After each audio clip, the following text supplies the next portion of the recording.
Exclusive, beaten while biking. A Milwaukee man says he was riding his bicycle home from lunch this weekend when two guys attacked him on the road.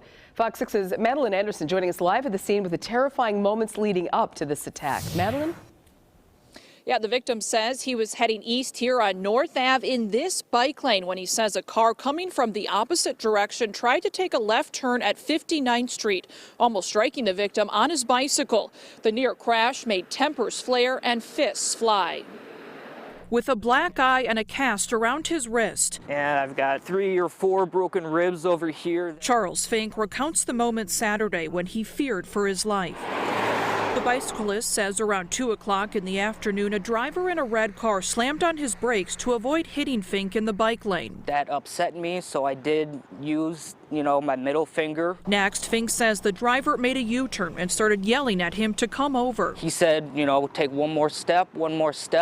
I knew at that point, hey, you're making an extremely wrong decision. I stopped, but apparently what was said was enough to make him just as upset, and he threw one punch at me.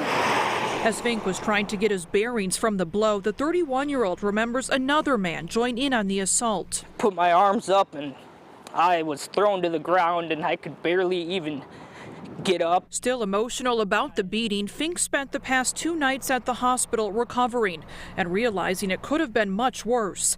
Fink suffers from several serious health conditions, including epilepsy. He says had one of the punches to his head landed just right, he may not have survived. Being in that type of situation, I was ready for it all. Now determined to learn from this experience, Fink says he'll think twice before engaging in road rage, reminding himself and others it's not worth the potential risk. Just doesn't resolve anything. And Fink also urges drivers to be more conscious of people riding their bikes, especially as temperatures warm up. Meanwhile, Milwaukee police are investigating this assault and searching for the suspects. Reporting live in Milwaukee, Madeline Anderson, Fox 6 News. All right, glad he's at least okay. Madeline, thank you. Just into our newsroom.